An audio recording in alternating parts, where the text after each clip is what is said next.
गीत इसकी आप सुनेंगे। कल मैं आपके लिए कष्ट, रोग और रणों से मुक्त करने की कथा सुना रहा था। शरीर में व्याधियां आती हैं और चली जाती हैं, क्योंकि ये शरीर व्याधियों का मंदिर है।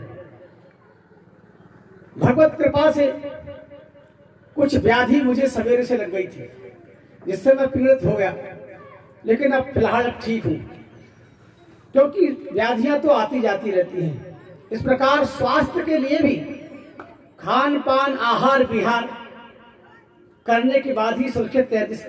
इतना करने के बाद भी कुछ समस्याएं आ जाती हैं, क्योंकि ये मानव देह है और इसमें कई व्याधियां हैं, छोटी मोटी आ जाती हैं।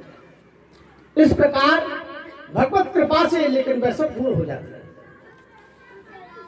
आज जो है महाराज परीक्षित के जन्म की कथा आप सुनेंगे। महाराज परीक्षित जी ने यह कथा स्मरण करके अपने जीवन को धन्य बनाया, इसलिए उनको श्रीमान कहते हैं। श्रीमान राजा थे।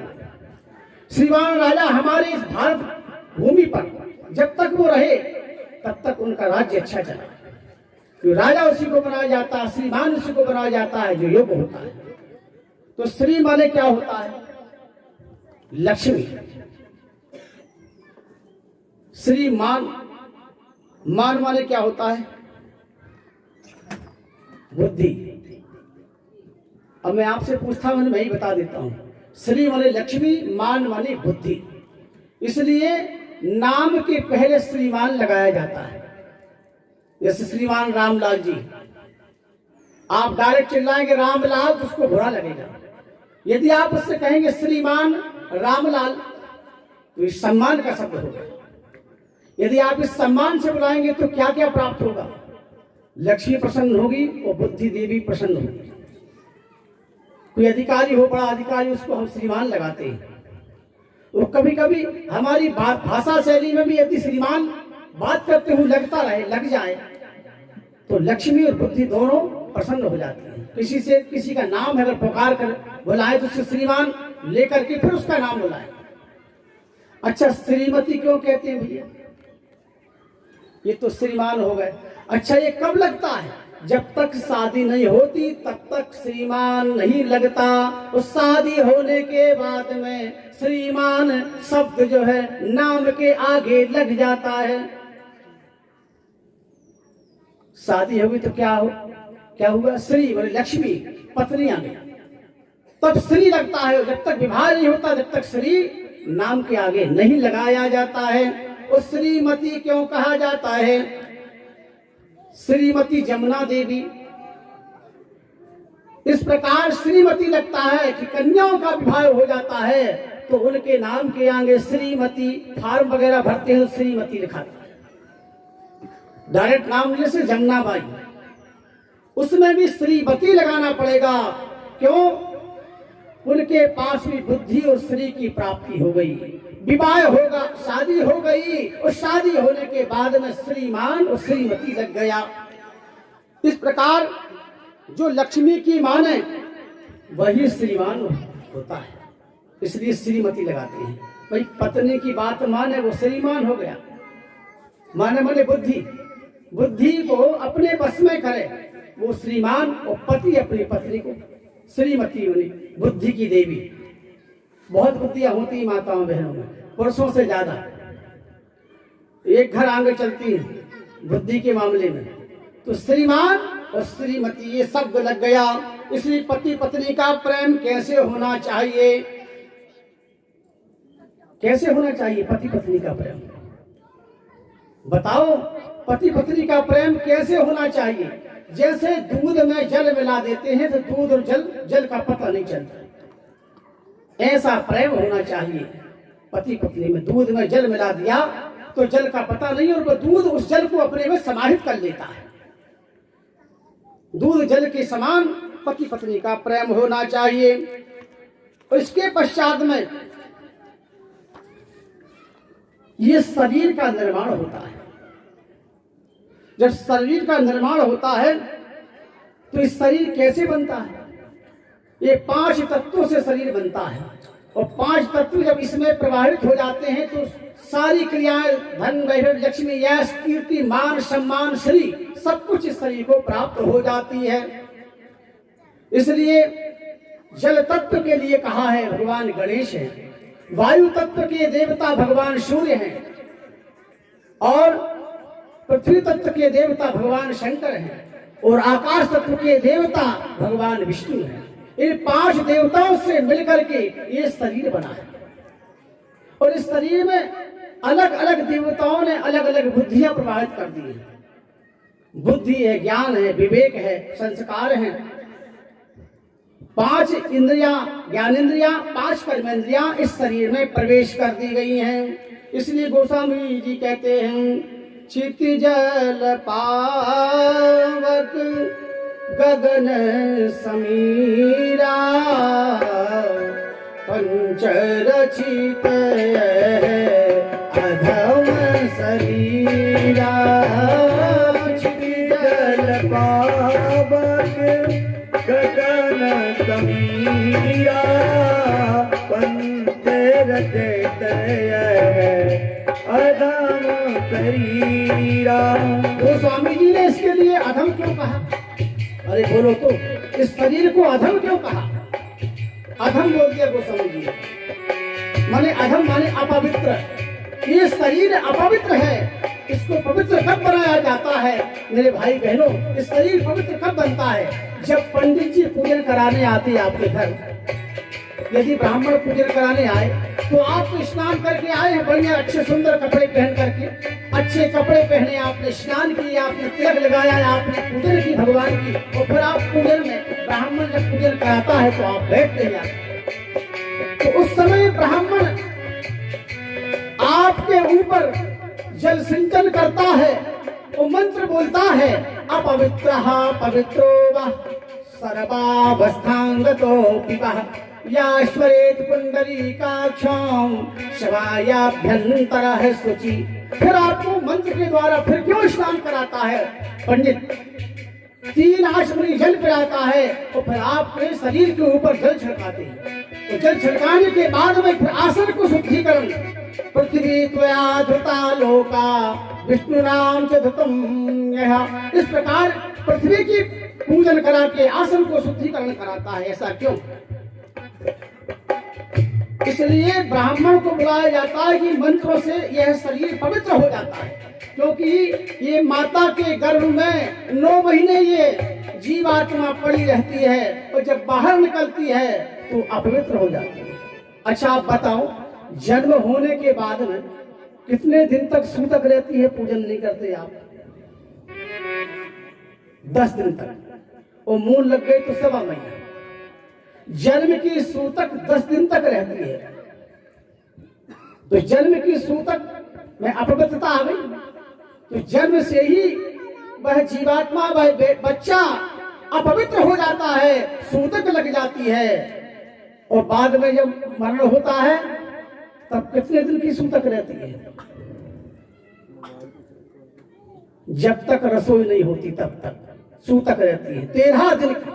लेकिन 1.25 महीने तक चलता है, 1.25 महीने भगवान की पूजन नहीं होती। यह बच्चा जन्म लेता है तो रोता है। अच्छा, चाहे वो धनवान हो, चाहे बलवान हो, चाहे कीर्तिमान हो, कोई भी जन्म लेता है, जन्म लेते ही क्यों रोता है? क्यों रोता है? कितने बड़ा बुद्धिमान हो, कैसे व्यक्ति हो, लेकिन जन्म के बाद रोता है, चिल्लाता है। क्यों चिल्लाता है, क्यों रोता है? जब कोई जन्म लेने के बाद तो उसको कुछ नहीं कहना था, इधर उधर देखता, मुस्कुराता, लेकिन रोता है।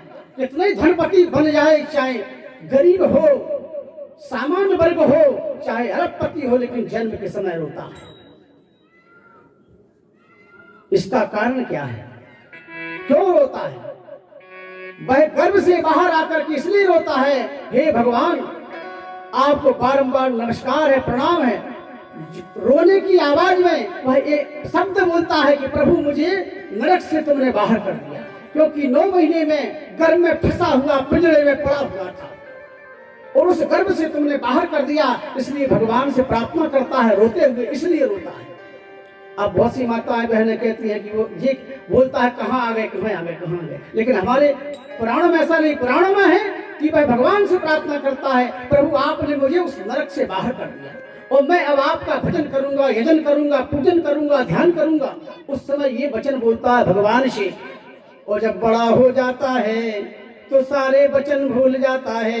यही इस जीवन की क्रिया है। इसलिए इस शरीर को पवित्र करने के लिए झूठ बोलने से भी यह शरीर पवित्र हो जाता है। और ये जन्म लेने के बाद से ही वहीं से झूठ प्रारंभ हो जाता है, जब तो वो बोलना ही नहीं जानता है। वेद ऋषि मुनियों की कृपा, संत महात्माओं की कृपा जिनके ऊपर हो जाए, वह जो है भगवान का यजन करते हैं, भजन करते हैं। आपके ऊपर हनुमान जी महाराज की कृपा है, संत गुरुओं की कृपा है। इस ग्राम राधा खेड़ी में आप हर वर्ष ये सत्संग का आयोजन करते हैं। क्यों? आपके ऊपर कृपा हो गई है। तो कृपा जब हो गई तो आप सत्संग की इस नाव में बैठते हैं। इस प्रकार जब तक संत गुरु की कृपा नहीं होती तब तक सत्संग नहीं होता। गुरु बिन भव निधि, गोस्वामी जी कह रहे हैं अच्छी भाषा में, गुरु बिन भव निधि तरई न कोई, जो बिरंची शंकर सम होई। कि बंदऊ गुरु पद पदम परागा, बंदऊ गुरु पद पदम परागा।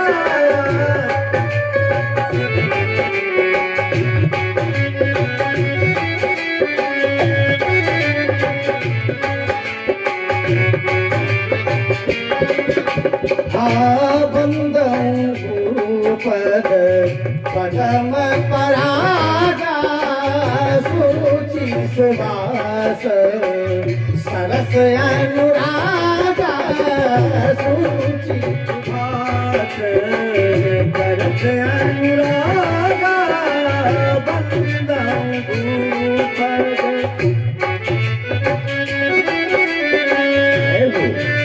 राधे राधे।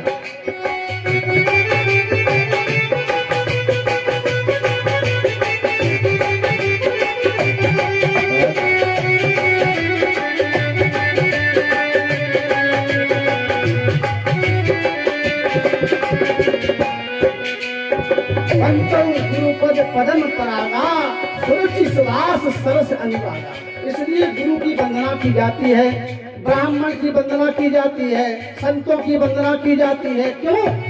इसलिए की जाती है कि जब बच्चा बड़ा हो जाता है, गर्भ से बाहर आकर के ब्राह्मण के पास जाते हैं कि महाराज कौन सी घड़ी में जन्म हुआ है, आप बताइए, ये बेटा भाग्यशाली है कि नहीं, ये बेटी भाग्यशाली है कि नहीं। ब्राह्मण बताते हैं। और ब्राह्मण बताकर जब तक उसको पक्का नहीं कर देते, क्योंकि नामकरण हो गया, यज्ञोपवीत हो गया, कर्णभेद संस्कार हो गया, फिर दीक्षा संस्कार आता है। सबसे बड़ा संस्कार दीक्षा संस्कार है। इसलिए जब तक बच्चा पक्का नहीं हो जाता तब तक वह उसके संस्कार ही न होता है। और जब गुरु मंत्र मिल गया तब तो उसका जीवन धन्य हो गया। इसलिए कितने प्रकार के गुरु होते हैं? वैसे तो 5 प्रकार के गुरु होते हैं, क्योंकि माता तो गुरु है ही, पिता है ही, लेकिन 2 गुरु श्रेष्ठ होते हैं। वो कौन से हैं? एक शिक्षा देने वाला और एक कान में मंत्र फूंकने वाला। आजकल भेद बुद्धि वाले बहुत संत, बड़े बड़े संत पंडाल में बिठा करके दीक्षा ले लेते हैं और फिर कभी मिलते ही नहीं है। ऐसे संतों से आप दीक्षा लेंगे, कभी दर्शन नहीं होते उनके, दीक्षा देकर चले गए। जो मिलता जुलता रहे, आता जाता रहे, कभी कभी कहीं कहीं दर्शन हो जाए और यजमान भी वहां पर पहुंच जाए और गुरु भी आ जाए, उनसे दीक्षा लेना चाहिए। हर किसी से दीक्षा लेकर के उनका पता ही नहीं कहाँ गए, और वो भी पंडाल में। इसलिए कान में मंत्र लेना चाहिए। उस कान के मंत्र से उसके संस्कारवान, निष्ठावान, कीर्तिमान, यशमान सब कुछ उसको प्राप्त हो जाता है। आप एक बात बताओ मुझे ईमानदारी से, कुम्हार के घर से आप कच्चा घड़ा लाते हो क्या? कच्चा घड़ा पूजन में लगता है? नहीं लगता। कच्चा घड़ा पूजन में नहीं लगता।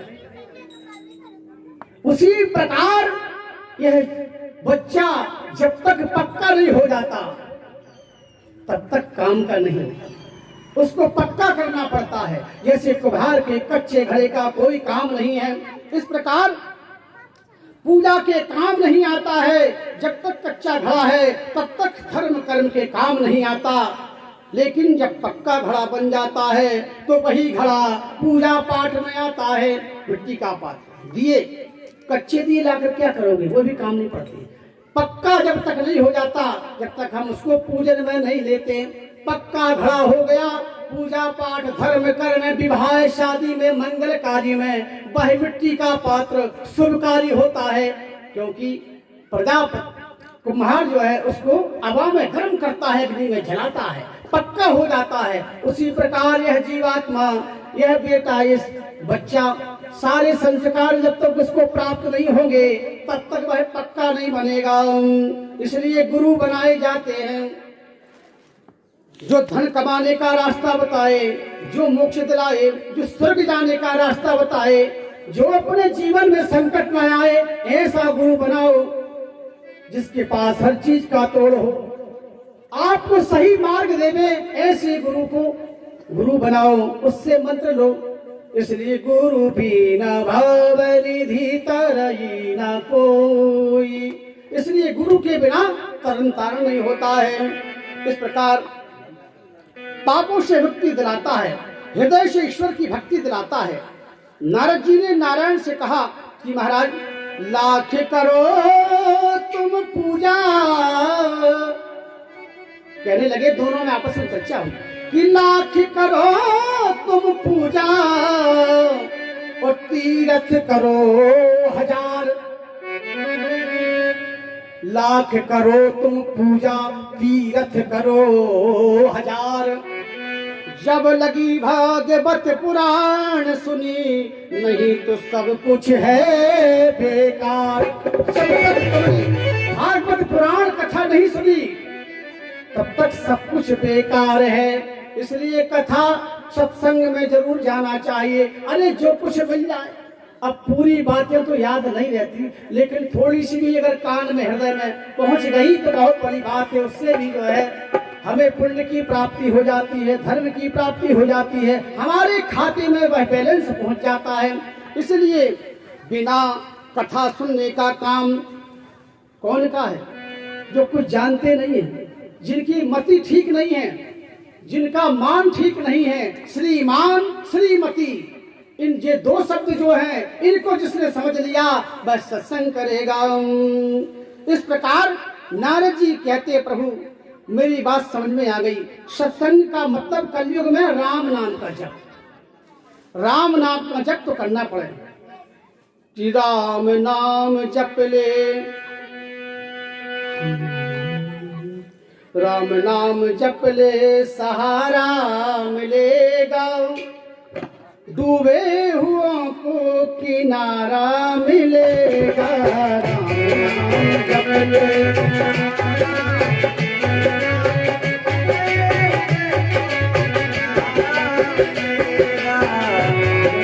जप ले, सहारा मिलेगा। डूबे हुओं को किनारा मिलेगा। राम नाम जप ले, सहारा मिलेगा। डूबे हुए को किनारा मिलेगा। राम नाम जप ले।